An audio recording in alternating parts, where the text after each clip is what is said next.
आपने खोबा का नाम तो सुना होगा।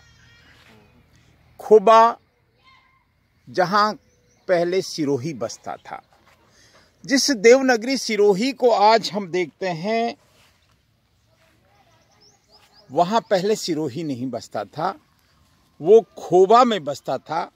खोबा का मतलब एक ऐसा सुरक्षित स्थान जो चारों तरफ से पहाड़ियों से घिरा हो, एक ऐसा सुरक्षित स्थान जहां आतताइयों से मुकाबला किया जा सकता हो। आज से 600 साल पहले इसी क्षेत्र में, इन्हीं पहाड़ियों के मध्य में सिरोही बसता था।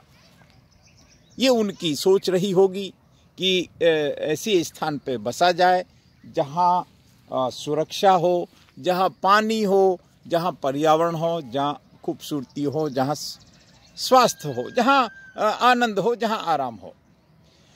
लेकिन समय परिवर्तनशील है और यही समय का खेल है। जहाँ आज जंगल है, वहाँ कभी शहर रहे होंगे। जहाँ आज हम शहर देखते हैं, वहाँ कभी जंगल रहे होंगे। 2012 में इस स्थान के बारे में सोचा था। मैं राजेंद्र नरू का पर्यावरण सुरक्षा संस्थान ने एक विचार बनाया था कि यहाँ एक पीस पार्क बनाया जाए। यहाँ एक ऐसा पार्क बनाया जाए जहाँ शांति का अनुभव हो। कोशिश भी की थी, लेकिन वो कोशिश कामयाब नहीं हुई। और पर्यावरण का कार्य ऐसा ही होता है कि कोशिश होती है, अगर आधी अधूरी कोशिश हो तो कभी कामयाब नहीं होती। लेकिन धन्यवाद है वन विभाग को, धन्यवाद है वन विभाग के उन कर्मचारियों को जिन्होंने कोशिश की और कोशिश के बाद सफलता प्राप्त की। मैं जिस नीम को छू रहा हूँ, ये नीम नारायण है। मैं जिस नीम को स्पर्श कर रहा हूँ, ये नारायण का स्वरूप है, क्योंकि इसने सिर्फ देना सीखा है। ये बस थोड़ी सी हमारी मदद लेता है जब तक ये बड़ा नहीं हो जाता। थोड़ी सी मदद के बाद ये देता रहता है। इसलिए वेदों में, शास्त्रों में पेड़ों की महिमा गाई है। यहाँ तक भी कह दिया, 100 पुत्र के बराबर एक पेड़ होता है साहब। एक पेड़ होता है, 100 पुत्र बड़े करो। और आपने अगर एक पेड़ बड़ा कर दिया ना, तो सच में आप महान हैं। मैं इस खूबसूरती की किन शब्दों में तारीफ करूं? इस सफलता के लिए क्या मैं अनुमोदना करूं? इस क्षेत्र में 1200 पौधे हैं। आप सोच सकते हैं ये क्षेत्र बहुत अद्भुत है।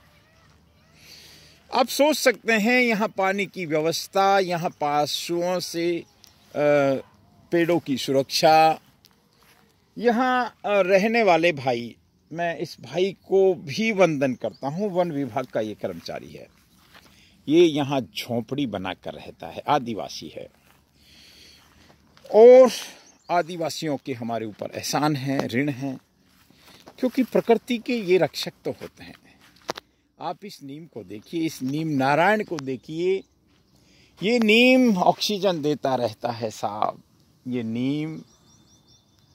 नीम की पत्तियां बहुत लाभकारी है। हम किन किन पेड़ की तारीफ करें, किन किन के आपको गुण बताएं। मैं कुछ उबरे बताता हूं। हमारी सनातन संस्कृति में दान पुण्य की महिमा है। दान पुण्य करते हैं, दान पुण्य के लिए प्रेरित करते हैं, और ये जानते हैं कि पुनर्जन्म की व्यवस्था है हमारी सनातन संस्कृति में। आज हम मनुष्य बने हैं, ये जीवात्मा जो मनुष्य के रूप में घूम रहा है, हो सकता है कर्मों के फल के अनुसार इसको अनेक अनेक योनियों में घूमना पड़ेगा, ऐसा हमारा सनातन धर्म कहता है। इसलिए एक ऐसी व्यवस्था हमारी संस्कृति में की हुई है कि आप इस धरती को स्वर्ग बना सकते हैं। ये उबरा है साहब, और ये उबरा एक ऐसा फल, ऐसा पेड़ है कि इसमें आने वाले फलों को पक्षी चाव से खाते हैं। हम ठीक है, कभी दाना पानी डालते हैं, कभी दाना पानी की एक्टिंग करते हैं, लेकिन आपने अगर ये उबरे लगा दिए साहब, अगर आपने ये उबरे लगा दिए, इनमें फल आने लगे, और फल तो आने ही हैं, तो आपने पुण्य कमा लिया। आपने सच में पुण्य कमा लिया। यहाँ देख सकते हैं अनगिनत जीव, आप देखिए, मकोड़े से लेके पक्षी से लेके जो दिखाई नहीं देते वो जीव भी यहाँ पर है। क्या क्या वर्णन करें। सिरोही टेम्पल्स तो सच में धन्य हो गया। अब आप देखें, ये फल जैसे पक गया, हम भी बचपन में खाते थे, और आप यहाँ देख सकते हैं बहुत वैरायटी के यहाँ वृक्ष हैं। देखिए, वृक्षारोपण बहुत होता है, लेकिन जब वृक्षारोपण सफल हो जाता है तो आनंद बहुत आता है। कालका तपोवन एक सफल प्रोजेक्ट है, जहाँ 11-12 हज़ार पौधे वृक्ष बन गए। उसके लिए धन्यवाद है पर्यावरण सुरक्षा संस्थान, जिसने नींव रखी उस कालका तपोवन की। धन्यवाद है हमारे प्रमुख भामाशाह श्रीमान ज्ञानचंद जी गांधी साहब का, और उनके बाद में श्रीमान पंकज गांधी साहब का। अब आप देखिए, ये एक पेड़ है, इसकी छाया में बैठकर आप ध्यान कर सकते हैं, इसकी छाया में बैठकर आप भजन कर सकते हैं, इसकी छाया में बैठकर आप धन्य हो सकते हैं साहब। ये पूरा परिसर मैं आपको अगर दिखाऊं, यहाँ रुद्राक्ष से लेकर, अमलता से लेकर, करंज से लेकर, गूंदी से लेकर, और मैं आपको आज एक फोटो बताऊंगा। यहाँ पर ये कुछ भी नहीं था, स्वाभाविक रूप से कुछ भी नहीं था, और ये कुछ भी नहीं होने के कारण, ढलान होने के कारण मिट्टी का कटाव होता था, क्योंकि ये पेड़ मिट्टी को बांध कर रखते हैं। ये गूंदा है साहब, ये गूंदा है, और जब इसमें गूंदे के फल लगेंगे तो पक्षियों का पोषण होगा साहब, जीवों का पोषण होगा, अनगनत जीवों का पोषण होगा। परहित बस जिनके मन माही, तिनको जग कछु दुर्लभ नाही। मुश्किल काम तो है, लेकिन जब परहित के भाव होते हैं तो उनको कुछ भी मुश्किल नहीं होता। अब ये नीम बड़ा हो गया, इसकी कुछ साल और केयर होगी, कद्र होगी, लेकिन ये बड़ा हो जाएगा। इस पूरे प्रकल्प के लिए वन विभाग को साधुवाद है। इस पूरे प्रकल्प के लिए वन विभाग का धन्यवाद है। इस पूरे प्रकल्प के लिए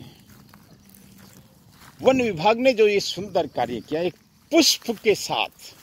देखिए, हम ईश्वर की पूजा करते हैं, उसको पुष्प अर्पित करते हैं। पुष्प आपने अर्पित कर दिए तो समझिए ईश्वर हमसे खुश हो जाता है। लेकिन ये पुष्प, ये प्रकृति का श्रृंगार करते हैं, प्रकृति रूपी ईश्वर को। ये जीवंत पुष्प आप देख सकते हैं। मैं मेरी बात को विराम देता हूँ। देखिए, प्रकृति की सुंदरता के वर्णन के ऊपर लोगों ने बहुत कविताएं लिखी हैं, उनके ऊपर बहुत बड़े बड़े लेख लिखे हैं। हम कोई लेखक नहीं है, हम कोई कवि भी नहीं है, बस हम इस मिशन से जुड़े हुए हैं, और मिशन से जुड़कर अपने आप को धन्य पाते हैं। ये भाई से मैं ज़रूर, इस भाई को मैं गले लगाता हूँ साहब। ये भाई, क्या नाम है भाई? लालू राम। ये लालू राम जी हैं साहब, ये वन विभाग के कर्मचारी हैं। ये इनका जीवन इसी कुटिया में निकलता है।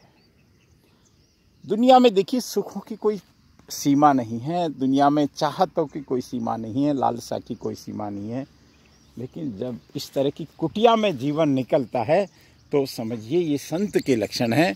मैं मेरी बात को, ये देखिए यहाँ से सुरंग जाती है, इस पहाड़ी के उस तरफ शहर है वर्तमान में, और आज से 600 साल पहले ये शहर इधर था, उधर जंगल था और वहाँ शहर बसाने के पीछे कहते हैं सहस्त्रमल जो राजा थे इस सिरोही के, उन्होंने उस खरगोश की वीरता को देखकर उस जगह पे शहर को बसाया और ये शहर उधर चला गया, इधर जंगल हो गया। पहले शहर इधर था, उधर जंगल था। हम अक्सर देखते भी हैं जहाँ शहर बसते हैं वहाँ जंगल बर्बाद हो जाते हैं। बहुत बहुत धन्यवाद, नमस्कार। ये पूरा दृश्य आपको पीस पार्क की याद दिलाएगा, एक शांति वन की याद दिलाएगा।